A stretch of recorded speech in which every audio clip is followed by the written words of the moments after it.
découvert ici. Ou que vous avez découvert Ivoire TV. Ivoire TV.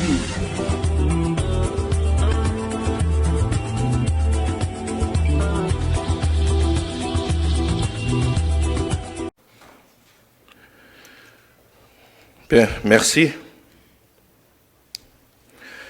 En ce qui concerne donc l'arrivée de M. Laurent Gbagbo, nous avons appris, comme tout le monde, donc par voie de presse, qu'il arrivait le 17. Vous avez été informé qu'un cadre de discussion avait été mis en place donc pour pouvoir faciliter un retour pacifique du président Laurent Gbagbo.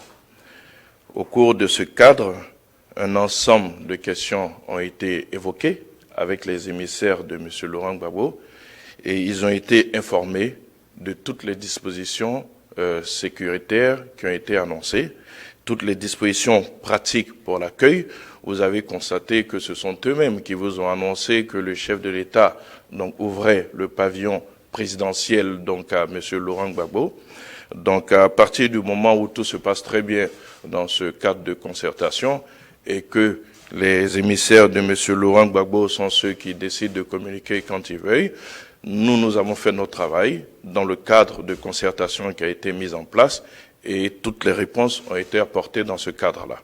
Je ne voudrais pas faire plus de commentaires que cela et nous attendons donc demain pour voir donc l'effectivité de cette arrivée et le respect donc de tout ce qui a été défini dans le cadre de ce cadre de concertation. Monsieur le ministre, je suis Yapi Koulibaly du quotidien Le Jour Plus. J'ai deux questions. La première se rapporte sur un fait d'escroquerie.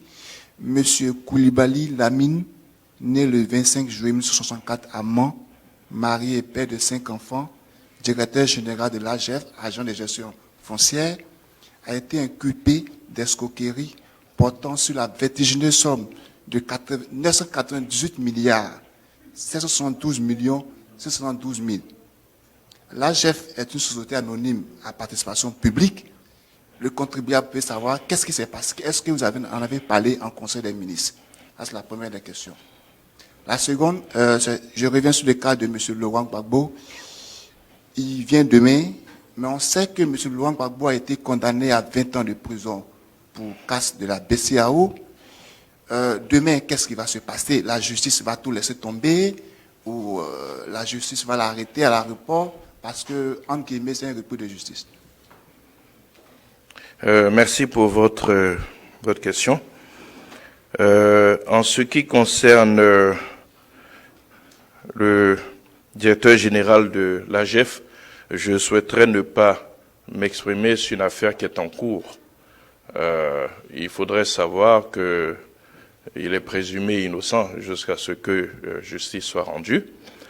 Le seul commentaire que je peux faire, c'est que le 7 avril ici, lorsque je faisais le compte-rendu du premier conseil des ministres, j'avais insisté sur la volonté du chef de l'État donc de lutter contre, je dirais, la mauvaise gouvernance.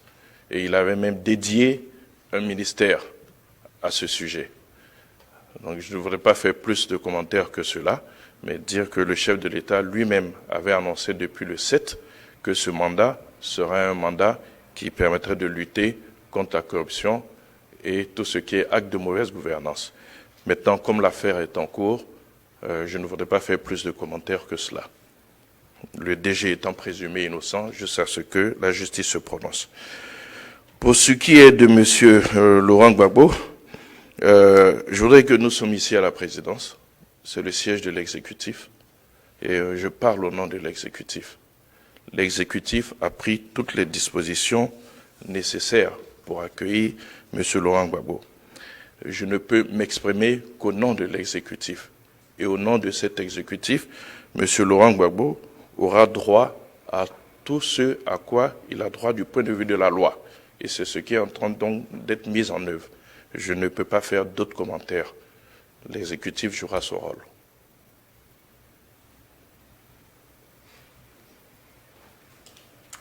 Bonjour Monsieur le Ministre, Christelle Pire pour TV5. Je me permets de renchérir sur les questions de mes confrères en ce qui concerne le retour de l'ancien président Laurent Gbagbo. Est-ce que demain à l'aéroport, est-ce qu'il est prévu que des membres du gouvernement soient présents?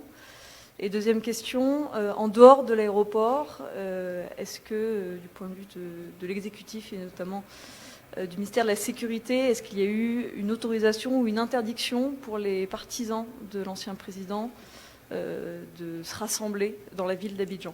Merci. Je pense que vous savez que nous sommes un gouvernement sérieux et que s'il y avait une quelconque interdiction, elle aurait été publique. Le ministère de l'Intérieur n'a pas communiqué sur une quelconque interdiction. Ceci étant, je vous ai indiqué que dans le cadre de concertation qui a été mis en place, un ensemble de conditions a été discuté avec les partisans de M. Gbagbo. Et ce sont eux qui communiquent donc sur toutes ces mesures que nous avons arrêtées ensemble. Ce sont eux qui vous ont annoncé, je le répète, que M. Laurent Gbagbo aura droit donc au salon. Donc nous nous en tenons à ce cadre de concertation. Pour ce qui est de la présence de l'exécutif, M. Gbagbo rentre dans son pays. Donc pour nous, c'est une arrivée normale d'un citoyen qui revient dans son pays. Je ne crois pas que M. Henri Konan Bédié, qui a été ancien chef de l'État, bénéficie à chacun de ses retours d'une présence de l'exécutif.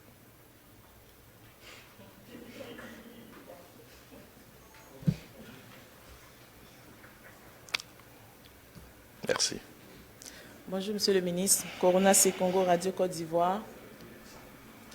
Parlant de bonne gouvernance, il y a quelques jours, il y a eu une levée de bouclier contre ce qui serait pratiqué à l'aéroport Félix Houphouët-Boigny d'Abidjan par certains agents de la sécurité qui sont accusés de corruption, de pratiquer la corruption. Avec l'annonce du projet portant création de la cellule aéroportuaire qui sera consacrée à la lutte contre la drogue, je veux dire, je me suis posé la question de savoir quelles sont les dispositions que le gouvernement a prises pour réussir, pour que ce projet ne prenne pas du plomb dans l'aile avec la corruption.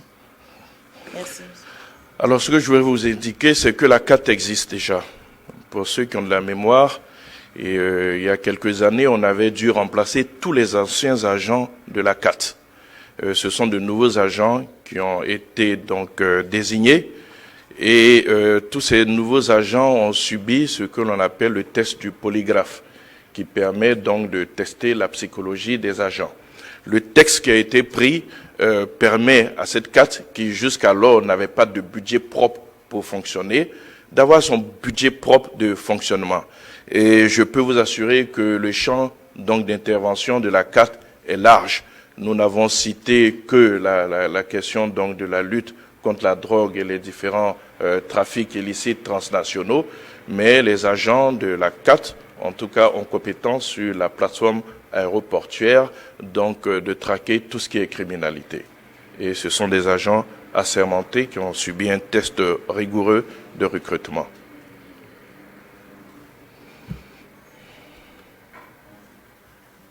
Bonjour Monsieur le Ministre, Koné Souleymane, je suis journaliste à Kwasi.com.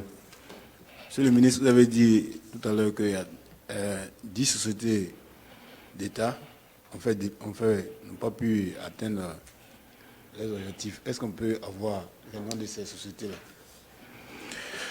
Ici, moi, je vous fais un résumé du Conseil des ministres. Vous imaginez qu'après 3 heures d'entretien, faire un résumé en 10 minutes, je suis allé à l'essentiel. Le communiqué entier, comme cela se fait d'habitude, sera publié et vous pourrez le retrouver sur les différentes plateformes, que ce soit donc le CICG ou bien encore donc dans le journal officiel du gouvernement. Vous pourrez avoir donc la liste aussi bien des sociétés qui ont performé que celles qui ont eu quelques difficultés, dont je le répète, elles sont essentiellement dans le domaine du transport et de l'hôtellerie. Et ce sont des secteurs dont nous savons qu'ils ont été très fortement impactés par la Covid-19. Donc cela peut se comprendre.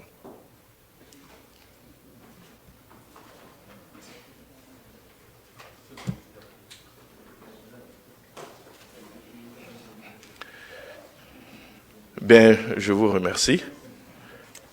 Nous avons tenu nos objectifs parce que je m'arrange pour que nous n'excédions pas 30 minutes. Lecture du communiqué et réponse comprises.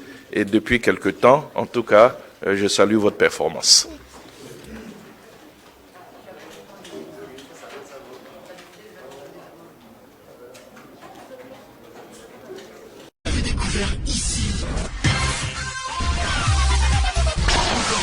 Que vous avez découvert. Ivoire TV. Ivoire TV.